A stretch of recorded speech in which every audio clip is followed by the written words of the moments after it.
Have you ever looked at the tech world and just thought, wow, everything is moving way too fast? It's honestly exhausting but also kind of wild.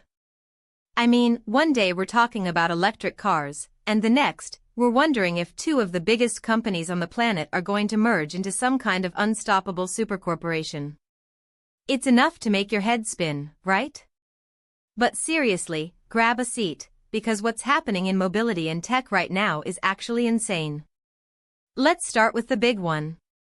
SpaceX. Everyone saw it coming, but seeing it happen is different. They hit a market cap of $2.1 trillion on their very first day of trading. Think about that for a second. That is a massive amount of money. For context, Tesla was sitting at $1.52 trillion at the market close that same Friday. You can't help but laugh at how big these numbers are getting. They're almost too big to even wrap your brain around. But here's where things get really interesting and kind of spicy. There is this serious buzz about a possible merger between SpaceX and Tesla. I know, it sounds like sci-fi talk, but it's actually based on the S-1 filing. There is specific language in there about future equity issuance for potential transactions.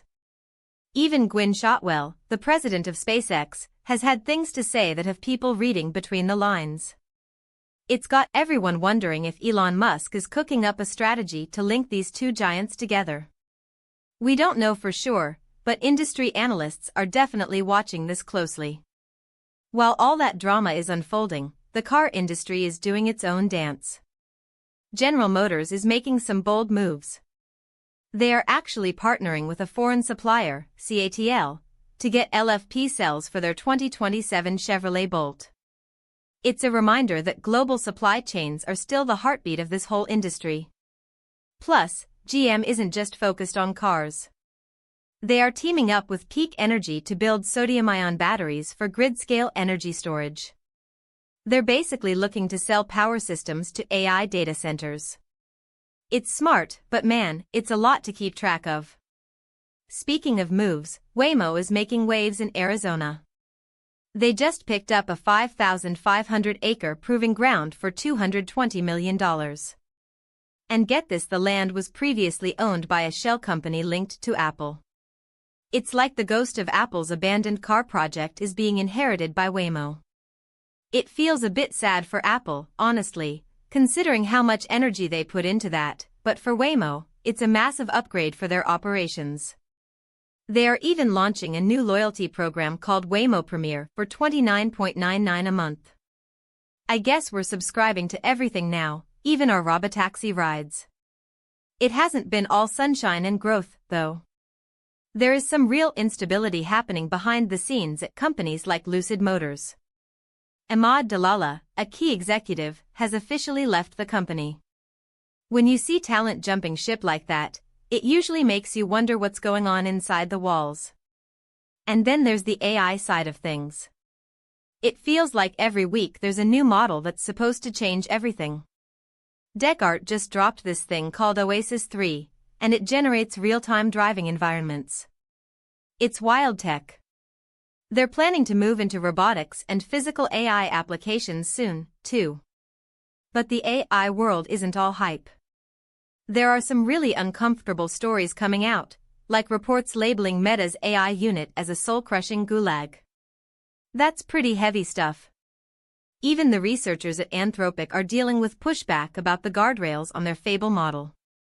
It just goes to show that as cool as this stuff is, the human cost and the ethical headaches are just as real. If you look at the funding side, the money is still flowing. Cameromatics grabbed €49 million, and there are smaller but significant rounds happening everywhere from India to the UK. Companies like Zepto and Zoom are even eyeing potential IPOs. Zepto is looking at a valuation near $1 billion. It's like a gold rush, but for software and hardware integration. So, where is all of this going? Well, industry analysts expect more consolidation. When you look at companies like Waymo expanding their footprint and others like Descartes pushing into physical AI, it seems like we're entering an era where the software isn't just on your phone, it's actually steering the ship. We might see more of these big energy partnerships like the one GM has with Peak Energy, especially as the demand for AI data centers keeps growing. The pressure on companies to secure their own energy and testing grounds is only going to get higher. Could we see more mergers?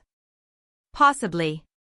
The SpaceX and Tesla speculation is a perfect example of how the lines between aerospace, automotive, and energy are starting to blur. We might see a future where your car, your power grid, and your internet access are all tied to one massive, interconnected ecosystem.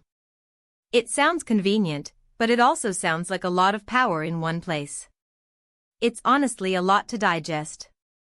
We've got companies hitting trillions in value, shell companies trading land, and AI models that can build entire worlds in real time. It's messy, it's expensive, and it's undeniably fascinating. I don't know about you, but I'm going to be watching that SpaceX news like a hawk over the next few months. There's no way this is the end of the story. If you found this deep dive as interesting as I did, make sure you hit that like button. It really helps the channel keep digging into these stories. And if you've got a theory on what's happening with the SpaceX and Tesla rumors, or if you think all these robot axes are actually going to work out, drop a comment below. I'd love to hear what you guys think is actually going to happen next. Subscribe if you want to keep up with the madness, and I'll see you in the next one.